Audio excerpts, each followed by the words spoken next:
I woke up this morning, grabbed my coffee, opened my PC, and did what I always do on patch day, went straight to the Crimson Desert update page, and nothing. Patch 1.13 was not there, and I'm not gonna lie, my first reaction was disappointment. I've been keeping track of every single update this game has dropped since launch, and they have been coming like clockwork every 2 weeks without fail. So when that page loaded and there was nothing new, I started digging. I started reading through every community post, every data mine thread, every developer statement I could find, and the more I dug, the more I realized something. This is not a delay. This is not Pearl Abyss falling behind. What is happening right now, underneath the surface of everything we can see, is that Pearl Abyss is building the next chapter of this game, and it is going to be massive. Because here's the thing, and this is what I want to talk about today. Every single piece of news that has been floating around the Crimson Desert community right now, the mysterious creature nobody has ever found, the co-op mod being built in someone's basement, the dungeon problem that hundreds of players have been screaming about, the DLC that was described in a way that should have made every fan of this game stop and read that quote 3 times. All of it is connected, all of it points to the same thing. Pywel is not finished, not even close. And today we are going to connect every single dot. So make sure you are subscribed to Play Hunters, because we are on our way to 50,000 subscribers, and videos like this one are exactly why people keep coming back.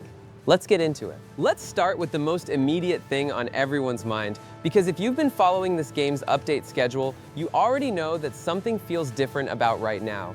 Since launch in March 2026, Pearl Abyss has been operating on one of the most aggressive post-launch support schedules I have ever seen for a single-player game.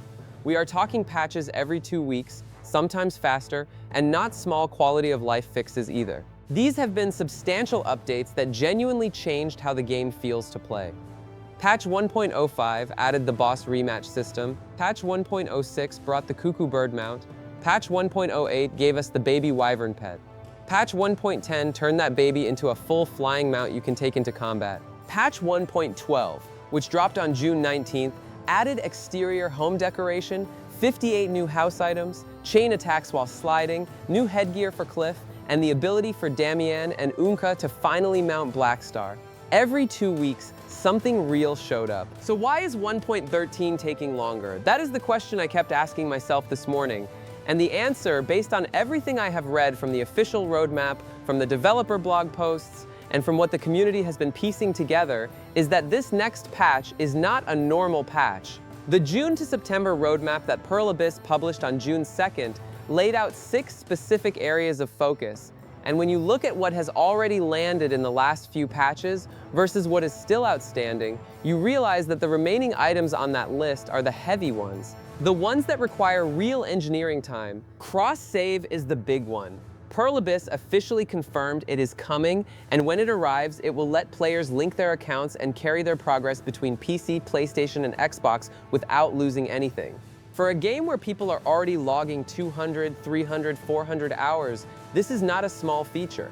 Implementing cross-save across 3 different platform ecosystems, getting Sony and Microsoft certification, making sure save files sync correctly without corrupting hundreds of hours of progress.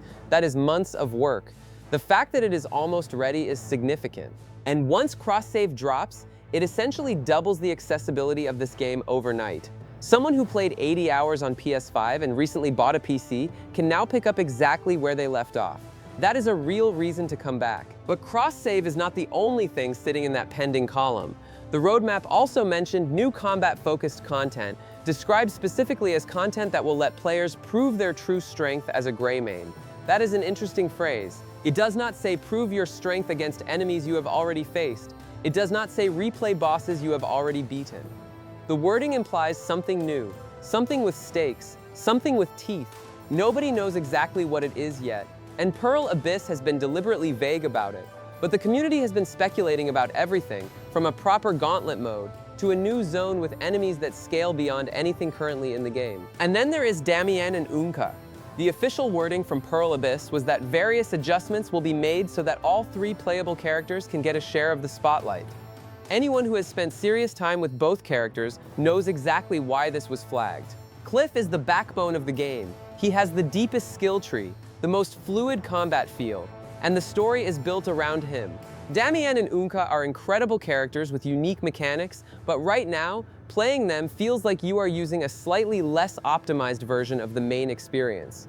Pearl Abyss is directly acknowledging that gap and committing to close it. What that looks like in practice, whether it is new skills, new story content tied to them specifically, or meaningful mechanical reworks, that is one of the things I am most excited to see. So when you add all of this up, the cross-save infrastructure, the mystery combat mode, the character rework, plus the ongoing quality of life improvements to farming and trading that were also promised, you start to understand why 1.13 feels like it is taking longer than usual. This is not one patch. This is potentially the most content-dense update this game has ever seen. And Pearl Abyss has already shown us that when they say something is coming, it comes.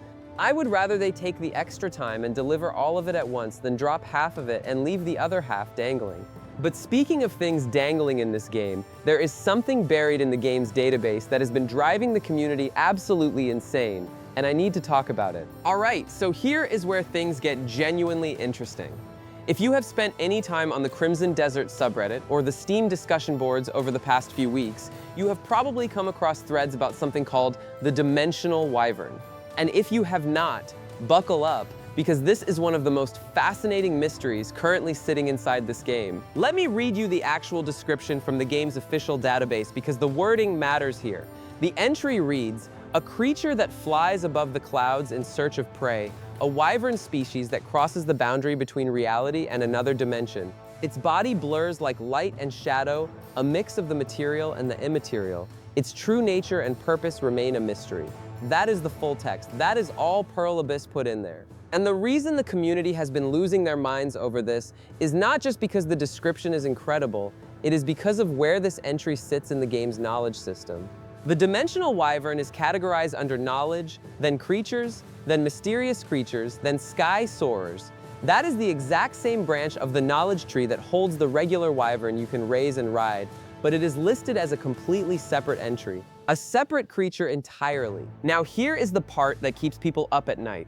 Multiple community members have built interactive maps specifically to track Dimensional Wyvern spawn points. And as of right now, every single one of those maps shows 0 confirmed locations. Not one player, across hundreds of thousands of hours of combined playtime in Pywel, has ever physically encountered a Dimensional Wyvern in the world. The entry exists, the description exists, the creature has been coded into this game, but nobody has found it. So either it has a spawn condition so specific that nobody has triggered it yet, or it is a creature Pearl Abyss has in the database for something that has not been released yet. And when you look at how Pearl Abyss has handled similar situations before, the second option starts looking very plausible.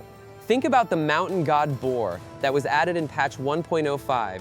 That creature also launched with the note, "appears upon meeting certain conditions," and it took the community weeks to figure out exactly what those conditions were.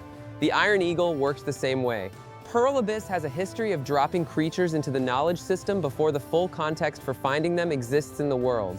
The Dimensional Wyvern might be waiting for something, a patch, a quest line, a DLC trigger, that simply has not arrived yet. But let's also talk about the Wyvern we do have, because even the current version of this mount has its own set of unresolved promises. When patch 1.10 launched on June 5th and gave us the ability to grow the baby wyvern into a full riding mount, it was legitimately one of the best additions this game has ever seen.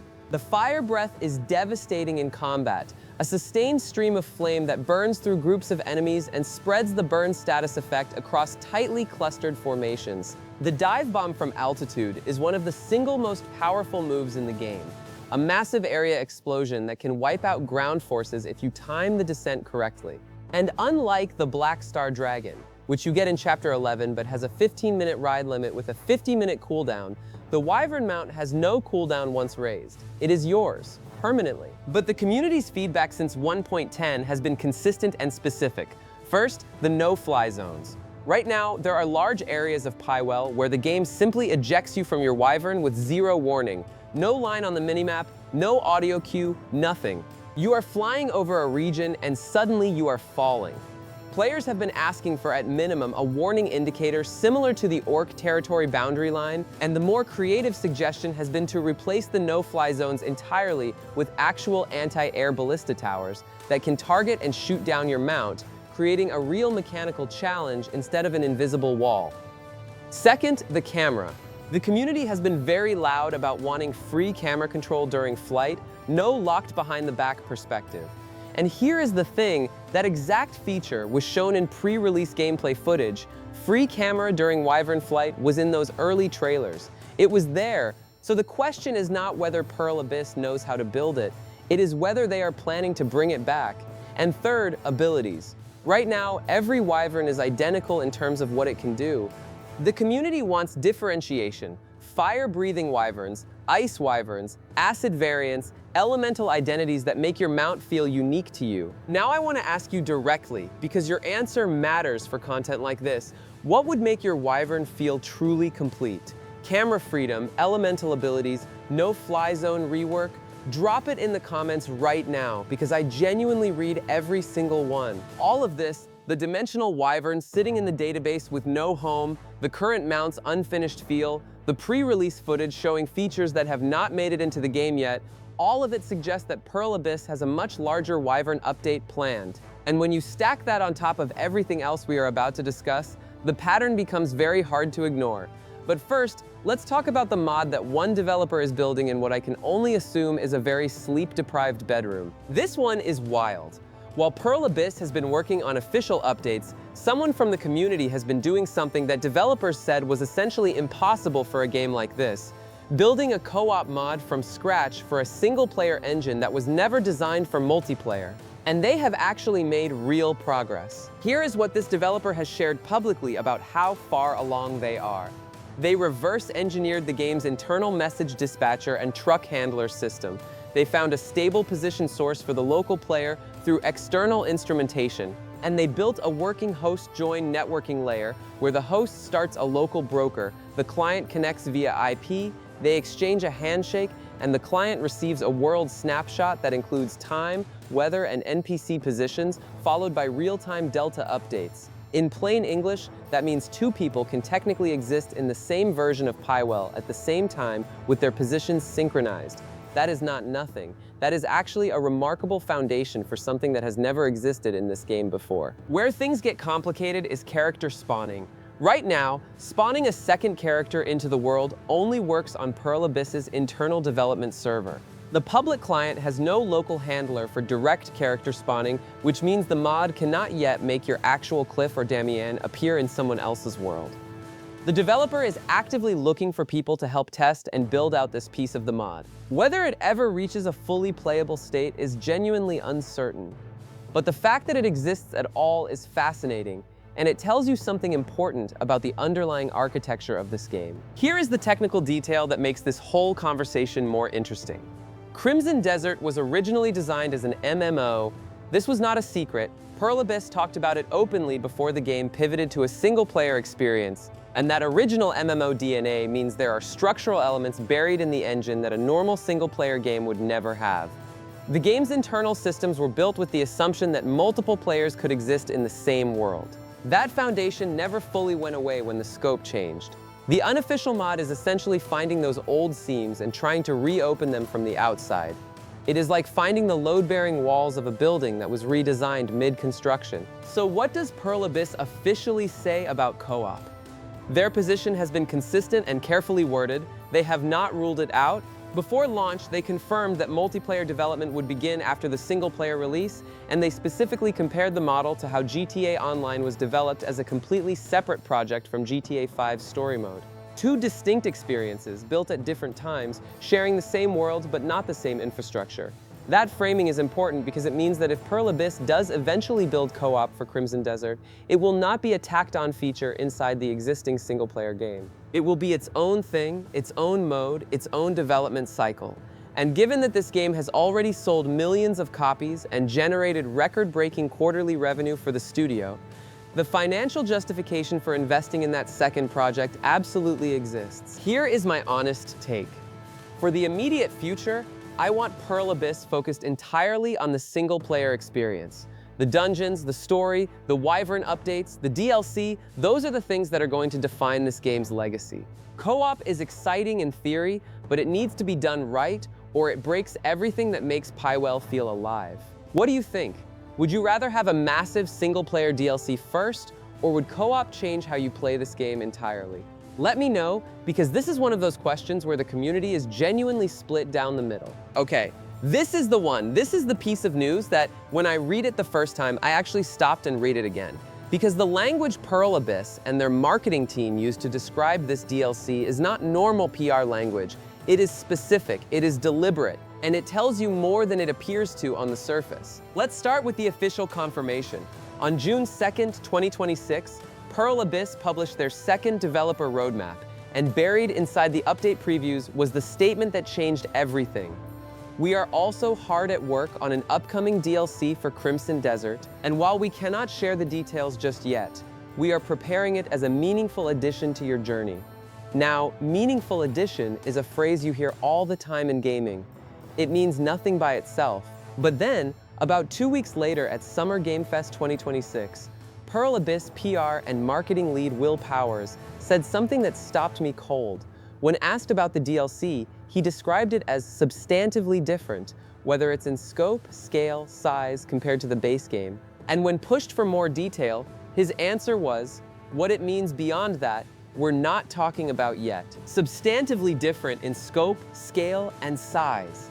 Let that land for a second. He is not saying it is a new quest line. He is not saying it is a new region added to the existing map. He is saying that whatever Pearl Abyss is building, it is something that will feel fundamentally unlike what Crimson Desert currently is. That kind of language, from a marketing lead who knows exactly how carefully chosen words will be parsed by a community like this one, is not accidental. He is managing expectations upward, not downward. He is not walking anything back. He is telling you that this is big, and then refusing to tell you what big means. So what could it be? Let's speculate, because that is what we do. Option 1, a new continent or major region of Pywel that is not accessible in the base game. The world building of Crimson Desert has always hinted at a much larger world beyond what we can currently explore. There are references in lore entries and knowledge logs to regions and factions that have never appeared in the actual game. A DLC that opens up an entirely new section of the map with its own biome, its own enemy types, its own storyline, would absolutely qualify as different in scope, scale, and size. Option 2, a new playable character with a completely original story arc. Not Damian or Unka, who are already in the base game, but someone new, someone from a different faction, maybe even from one of those unexplored regions. A character with their own combat system, their own companions, their own relationship to Pywel's lore. That would be different in every sense of the word. Option 3, and this is the one that gets the most traction in the community, a mode or experience that incorporates multiplayer in some form. Not full co-op as a permanent feature, but maybe a specific DLC mode designed from the ground up to support 2 or 3 players. Given everything we know about the engine's MMO origins and Pearl Abyss's GTA Online comparison, a multiplayer DLC mode built as a separate experience fits perfectly with how they have described their approach. And here is the financial reality that underpins all of this. Pearl Abyss recorded approximately $180 million in quarterly revenue from Crimson Desert alone. 94% of that came from international sales. The studio has publicly stated a target of 8 to 10 million copies sold in 2026. To hit that number, they need a reason to bring back everyone who already finished the game, and a reason to pull in everyone who has been watching from the sidelines. A DLC that is substantively different in scope, scale, and size is that reason. This is not charity, this is strategy. And Pearl Abyss has been playing this long game extremely well. There is no release date, there is no title, there is no trailer. But it is real, it is in active development, and the people building it are choosing their words very carefully. I want to know what you think this DLC is. Seriously, drop your theory in the comments because some of the speculation I have seen in the community has been genuinely brilliant and I want to read everything you've got. Let's talk about the one thing this game is missing that nobody seems to fully want to admit, because saying it out loud almost feels like a betrayal of how much we love Crimson Desert. But it needs to be said because it is the most consistent piece of feedback across every platform. Steam discussions, Reddit threads, review updates from players with 300+ hours, all of it keeps circling back to the same word: dungeons. Crimson Desert does not have dungeons, not real ones. And I want to be precise about what I mean when I say that, because the game is not empty underground. There are caves, there are ruins, there are abyss puzzle chambers and waterfall grottos and ancient structures scattered across every region of Pywel. But here is what one Steam reviewer with 368 hours and 100% completion said, and I want you to really hear this. You get 1 trillion waterfalls, you get 500 million small caves, and all that they do is give you one treasure chest with one cosmetic item. The game has no extensive underground regions, nothing that compares to the Elden Ring Legacy dungeons, nothing even close to Skyrim's Dwemer ruins. That is someone who loves this game, who spent nearly 400 hours with it, telling you exactly where the experience falls short. And it is not just one person. Thread after thread on Steam's discussion boards list proper dungeons and proper cave systems as their top feature request. Not more pets, not more cosmetics, not more mini-games, dungeons, sprawling underground spaces with multiple floors, genuine enemy encounters, boss fights that feel earned, and loot that actually reflects the effort you put in. Because here is the other piece of this that the same community keeps bringing up: the loot scaling problem. Right now, the items you find after 200 hours of playtime are essentially the same quality as the items you were finding after 2 hours. The progression ceiling of Pywel's open world is low, and without dungeon content to act as tiered reward systems, there is nothing to chase. You find a cave, you solve a small abyss puzzle, you get a skill cube every cave, every time. The sense of wonder that should come from discovering an underground space in this game dies the moment you realize the reward structure is identical to the last 15 caves you explored. Now here is where the dungeon conversation connects directly to the DLC conversation we just had. If Pearl Abyss is building something substantively different in scope, scale, and size, dungeons are the single most natural target. A dungeon-focused DLC, or even a major dungeon update, would address the loot problem, the replayability problem, the endgame content problem, and the I finished everything now what problem all at once. Imagine a DLC that opens up a proper underground network beneath Pywel, massive multi-floor environments with their own enemy factions, unique bosses that do not appear anywhere else in the game, gear that is genuinely exclusive to those spaces, and a storyline that explains why these places were sealed off in the first place. The foundation for exactly that already exists in Pywel's lore.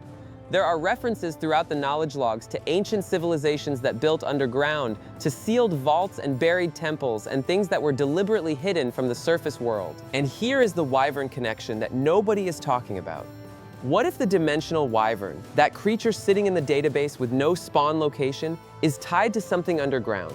What if its dimension-crossing nature is literally the mechanic that opens access to a hidden underground world? What if finding and taming a dimensional wyvern is how you unlock the dungeon layer of Pywel? I am speculating, absolutely.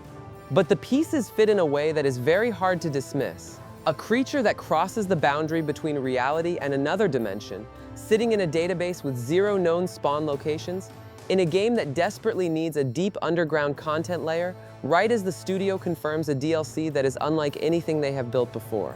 You tell me that is a coincidence. You tell me in the comments. Because I want to hear whether you think this theory holds up, or whether I am seeing connections that aren't there. Now, this one flew under the radar for a lot of people, but when you place it in context with everything else we have talked about today, it starts to feel very deliberate. Pearl Abyss recently announced the Beyond the Abyss Community Challenge, and the surface-level description is this: submit a 1 to 3 minute video about your Crimson Desert experience, and you could win an all-expenses-paid trip to Pearl Abyss headquarters in Korea. Airfare covered. Accommodation covered. A chance to visit the studio that built this world. The submission window runs until July 12th, 2026. That deadline matters, because here is what immediately follows it on the calendar.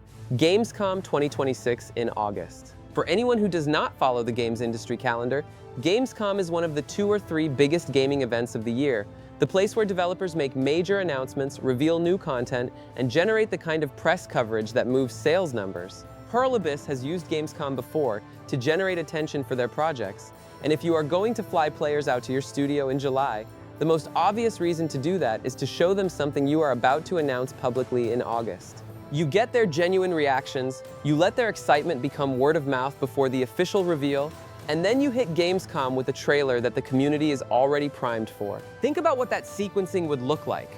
The Community Challenge closes July 12th.